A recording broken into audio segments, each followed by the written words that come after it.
Muslimin sidang jemaah Jumat yang dimuliakan Allah Subhanahu wa taala. Mari sejenak kita mengucap syukur kepada Allah Subhanahu wa taala sebagai mengucapkan kalimat alhamdulillah rabbil alamin. Sebab begitu banyak nikmat yang diberikan Allah Subhanahu wa taala kepada kita, mudah-mudahan nikmat tersebut membawa keberkahan bagi kehidupan kita masing-masing. Amin ya rabbal alamin. Kemudian salawat dan salam sama-sama kita ucapkan pada baginda Rasul junjungan Muhammad Rasulullah sallallahu alaihi wasallam. Allahumma shalli wa sallim wa barik alaihi. Mudah-mudahan kita semua termasuk orang-orang yang mendapatkan syafaat di yaumil qiyamah kelak. Amin ya rabbal alamin. Melalui mimbar ini khatib berwasiat kepada diri khatib sendiri dan mengajak kepada kita semua, marilah sama-sama kita selalu berusaha meningkatkan ketakwaan kita kepada Allah Subhanahu wa taala. Takwa dalam arti al-imtithalul awamir wa ijtinabun nawahi, senantiasa melaksanakan segala yang diperintahkan Allah dan berusaha pula menjauhi segala yang telah dilarang oleh Allah Subhanahu wa taala. Ma'asyiral muslimin, sidang jemaah rahimakumullah. Allah Subhanahu wa taala berfirman di dalam Al-Qur'an, A'udzu billahi minasyaitonir rajim. Bismillahirrahmanirrahim. Kuntum khayra ummah ukhrijat lin-nas ta'muruna bil ma'ruf wa tanhauna 'anil munkar wa tu'minuna billah walau amana ahlul kitab lakana khairan lahum minhumul mu'minun wa aktsaruhumul fasiqun. Shadaqallahul azim. Artinya, kamu adalah sebaik-baik umat, mengajak manusia untuk melakukan yang ma'ruf atau yang baik, dan mengajak manusia untuk mencegah untuk melakukan perbuatan yang mungkar, sembari menanamkan keimanan kepada Allah Subhanahu wa taala. Walaupun ahlul kitab itu beriman, itu lebih baik bagi mereka, dan banyak di antara mereka adalah menjadi orang-orang fasik. Pertama, Allah Subhanahu wa taala memberikan label, memberikan cap, memberikan tanda kepada orang yang mengaku beriman kepada Allah dengan sebutan khairu ummah, sebaik-baik umat. Di hadapan Allah Subhanahu wa taala tidak ada umat yang paling baik selain umat Nabi Muhammad sallallahu alaihi wasallam. Hal ini jelas dan tegas Allah mengatakan di dalam Al-Qur'an. Tidak ada lagi bantahan sedikit pun tentang label khairu ummah tadi. Cuma masalah yang sering terjadi di antara kita adalah kita yang merasa seolah-olah kepedean, terlalu besar percaya diri, seolah-olah kita lebih baik dari mereka, atau bahkan dengan saudara sendiri, sehingga kita bisa mengucilkan orang yang kita anggap rendah sekalipun. Ini yang jadi permasalahan sering. Padahal khairu ummah tadi, selama kita melakukan segala yang diperintahkan Allah dan berusaha untuk menjauhi segala yang telah dilarang oleh Allah, ini merupakan bentuk label yang seharusnya kita dapatkan dari Allah Subhanahu wa taala. Ini adalah Jumat terakhir di bulan Sya'ban. Tentu berakhirnya Sya'ban ini merupakan datangnya perintah baru yang harus kita lakukan, yaitu puasa. Allah pun mengatakan, ya ayyuhalladzina amanu kutiba alaikumus shiyam kama kutiba alal ladzina min qablikum la'allakum tattaqun. Wahai orang-orang yang beriman, diwajibkan sama kamu berpuasa sebagaimana diwajibkan kepada orang-orang sebelum kamu, la'allakum tattaqun, mudah-mudahan kamu bertakwa. Tentu ini perintah untuk mendapatkan label khairu ummah di hadapan Allah Subhanahu wa taala. Makanya para sahabat 6 bulan sebelum Ramadan mereka selalu berdoa kepada Allah Subhanahu wa taala agar diberikan kesempatan bertemu dengan bulan Ramadan. Karena kata Rasulullah sallallahu alaihi wasallam, Rajab syahrullah, Sya'ban syahri, wa Ramadan syahru ummati. Bulan Rajab itu adalah bulan Allah, bulan Sya'ban itu adalah bulanku kata Rasul, dan bulan Ramadan adalah bulan yang diberikan kepada umat.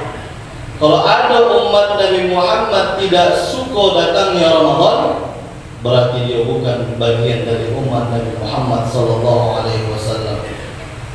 Tentu dari para sahabat kita melihat doa mereka, apa yang selalu mereka doakan 6 bulan sebelum datangnya bulan Ramadan. Allahumma barik lana fi Rajab wa Sya'ban wa ballighna Ramadan. Itu 3 bulan sebelum Ramadan datang. Mulai dari bulan Rajab, bulan Sya'ban berdoa penuh keberkahan, berharap dari Allah Subhanahu wa taala, dan wa ballighna Ramadan, dan sampaikanlah umur kami di bulan Ramadan. Beberapa hari lagi kita akan menghadapi yang namanya bulan Ramadan, dan belum tentu kita akan sampai di bulan Ramadan. Tapi paling tidak sebagai umat Nabi Muhammad sallallahu alaihi wasallam dan hamba Allah Subhanahu wa taala, kita pantas berdoa dan berharap mudah-mudahan Allah sampaikan umur kita semua bertemu di bulan Ramadan.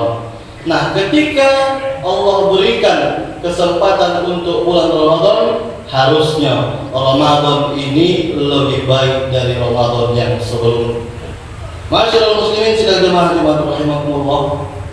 Makanya berdoa tadi sebelum masuk bulan Ramadan adalah hal yang paling utama mesti kita lakukan. Setelah itu apa yang kita lakukan?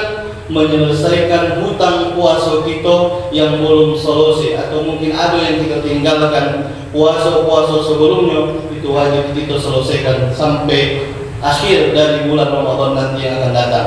Jangan lagi bertumpuk hutang Ramadan kita, hutang puasa kita.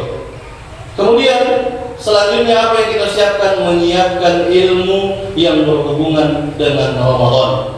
Kenapa pentingnya ilmu? Supaya jangan bertengkar lagi kita tiap tahun masalah bilangan rakaat, masalah yang lain-lain. Kenapa orang sering bertengkar? Karena jawabannya ketiadaan ilmu. Kalau sudah ada ilmunya masing-masing. Kenapa? Karena kata Rasulullah sallallahu alaihi wasallam melalui hadis qudsi bahwasanya puasa itu aku yang menilai. Kata Allah, as-saumu li wa ana ajzi bih. Puasa itu untukku dan aku yang akan menilai siapa yang layak bagi hambaku dengan puasa yang dia berikan selama dia diberikan kesempatan dalam bulan Ramadan. Makanya puasa ini bukan ibadah sembarangan, langsung Allah menilai. Di depan manusia kita bisa mengatakan aku puasa pura-pura lomas bernawa, tapi di hadapan Allah itu tidak akan bisa. Kenapa? Karena ibadah Ramadan ini ibadah yang lain dengan yang lain. Artinya antara Ramadan dan sholat itu tidak sama, tapi kekuatan ibadah tadi itu dan di bulan Ramadan tadi itu banyak keutamaan-keutamaan yang diberikan Allah Subhanahu wa taala. Intinya, man arada dunya fa alaihi bil ilmi wa man arada al-akhirah fa alaihi bil ilmi wa man aradahuma fa alaihi bil ilmi. Siapa yang ingin bahagia dunia, dia harus dengan ilmu, dan siapa yang ingin bahagia di akhirat, dia harus dengan ilmu, dan siapa ingin bahagia dua-duanya harus dengan ilmu. Karena dengan ilmu bisa menyelamatkan manusia bahkan dari kesesatan. Kenapa bisa ada teroris? Jawabannya karena dia tidak berilmu, karena dia tidak memiliki pengetahuan yang luas tentang ilmu. Dia hanya memahami Islam itu sakoran, sehingga dia jadikan apa yang dia pelajari tadi itulah membuat dia jalan ke dalam surga. Padahal jalan ke surga itu banyak diberikan Allah, tidak harus menyakiti orang lain, apalagi membuat bom bunuh diri dan sebagainya. Dan hal yang paling menyedihkan kita untuk warga Tanjung Balai akhir-akhir ini adalah selalu teroris terdapat di kota Tanjung Balai. Di mana salahnya ini? Kembali kepada ketiadaan ilmu yang kita miliki, sehingga kita merasa sok hebat, sok paten, sok dari semuanya, sehingga yang kita anggap itu kitalah yang paling benar. Mudah-mudahan kalau jadi teroris masuk surga. Nauzubillah min dzalik. Ini yang menjadi masalah. Nah, Ramadan begitu juga banyak orang bertengkar masalah ibadah. Ustaz, bagaimana kalau sholat tarawih ini 11 rakaat, yang kami 23 mana yang betul? Buat betul dua-duanya. Yang tak betul itu yang tak sholat. Apapun bentuk ceritanya. Jadi kita sebagaimana yang hendak jadi jamaah ini, ya kalau memang tahan banyak silakan. Karena beribadah sebanyak-banyaknya itu lebih baik di hadapan Allah Subhanahu wa taala. Yang 11 jangan merasa sok paten dengan diterima Allah, yakin. Yang 23 pun jangan juga merasa sok paten. Semuanya kita ini nanti akan menerima catatan amal di hadapan Allah sesuai dengan apa yang kita niatkan. Intinya Ramadan jangan biarkan sia-sia berlalu nanti 1 bulan penuh dengan kekecewaan. Intinya sebagai manusia kita harus bersyukur. Ketika Ramadan datang, banyak-banyak mengucap syukur, banyak-banyak mengucap kalimat istighfar, dan jadikanlah Ramadan ini Ramadan terakhir bagi kita, supaya jangan ada penyesalan nanti sama kita di hadapan Allah Subhanahu wa taala. Mudah-mudahan sebagaimana doa kita tadi, Allahumma barik lana fi Rajab wa Sya'ban wa ballighna Ramadan, ya Allah berkahilah kami di bulan Rajab dan Sya'ban dan sampaikanlah umur kami di bulan Ramadan. Mudah-mudahan Allah sampaikan umur kita di bulan Ramadan, dan mudah-mudahan kita semua istiqomah menjalankan segala bentuk ibadah dalam bulan Ramadan. Mudah-mudahan Allah sehatkan kita semua, dan pada akhirnya Allah terima amal ibadah kita nanti di hadapan Allah Subhanahu wa taala. Amin ya rabbal alamin. Barakallahu li wa lakum fil Qur'anil azim wa nafa'ani wa iyyakum bima fihi minal ayati wa dzikril hakim. Wa taqabbal minni wa minkum tilawatan. Aqulu qawli hadza fastaghfiruh innahu huwal ghafurur rahim.